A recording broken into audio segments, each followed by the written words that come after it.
Class 1। Good morning बच्चों। आज हम लोग व्याकरण में पढ़ने जा रहे हैं वर्ण एवं वर्णमाला, लेटर एंड अल्फ़ाबेट। सबसे पहले वर्ण, लेटर किसे कहते हैं? नीचे दिए गए चित्रों को ध्यानपूर्वक देखिए और शब्दों को बोलिए। क्या है? बालक, शेर, हिरन, मोर, मछली, कबूतर। जब हम इन शब्दों को बोलते हैं तो हमारे मुंह से कुछ इस प्रकार की ध्वनियाँ निकलती हैं। कई ध्वनियाँ निकलती हैं जिसमें से जुड़कर एक शब्द बनता है। जैसे बालक में कौन कौन सी ध्वनियाँ निकलती है? ब, आ से बा हो गया, ल अ से ल, क अ से क, बालक। शेर में से र अ, शेर। ऐसे इतनी ध्वनियाँ जुड़कर एक शब्द बन रहा है। हिरन में ह ई र अ न अ, हिरन। उसी तरह गाय में ग आ य अ, गाय।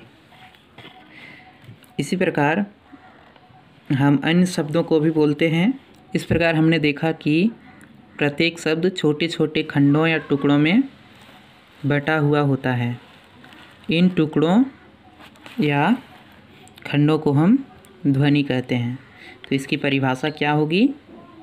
वर्ण की वह छोटी से छोटी ध्वनि जिसके और खंड न हो सके, जिसके और टुकड़े हम नहीं कर सकते, वर्ण कहलाती है।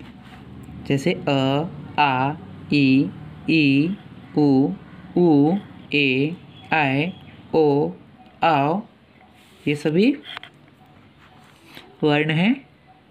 वर्ण में ये स्वर वर्ण है। एक व्यंजन वर्ण भी होता है जिसे हम लोग देखेंगे आगे, जिसे व्यंजन वर्ण को स्वर वर्ण के साथ पढ़ा जाता है। ध्वनि को अच्छे ढंग से समझने के लिए नीचे दिए गए उदाहरणों को हमें देखना है। सूरज, श उ र अ ज अ, इसमें कितनी ध्वनियाँ हैं? इसमें 6 ध्वनियाँ हैं। अनार, अ न आ र अ। देखिए अ के साथ कुछ नहीं जुड़ा हुआ, ये स्वर है और ये इसके साथ कुछ जुड़ा नहीं होता है, ये सीधा सीधा लिखा जाता है। लेकिन न के साथ आ जुड़ा हुआ है, इसलिए न आ से ना हुआ। र अ र, इसमें 5 ध्वनियाँ हैं। किताब, क ई त आ ब अ, किताब, इसमें भी 6 ध्वनियाँ हैं। अब देखते हैं वर्ण के भेद। वर्ण 2 प्रकार के होते हैं। स्वर वर्ण होता है जिसमें अ, आ, ई, उ, री, ए, ऐ, ओ, औ आता है। और दूसरा है व्यंजन, जिसे कॉन्सोनेंट कहते हैं। स्वर को वॉवेल्स कहते हैं और व्यंजन को कॉन्सोनेंट। सबसे पहले हम लोग स्वर देखेंगे। स्वर की परिभाषा है जिन वर्णों का उच्चारण बिना किसी ध्वनि की सहायता से किया जाता है उन्हें स्वर कहते हैं। हिंदी में 11 स्वर होते हैं। अ, आ, ई, उ, री, ए, ऐ, ओ, औ। स्वर के उच्चारण में हमें किसी दूसरे वर्ण की सहायता नहीं लेनी पड़ती है, ये स्वतंत्र होते हैं।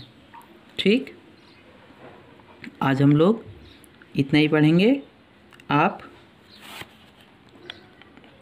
वर्ण की परिभाषा, वर्ण के भेद और स्वर वर्ण की परिभाषा लिखेंगे। साथ ही आप ये सारे स्वर वर्ण भी अपनी कॉपी में लिख लेंगे।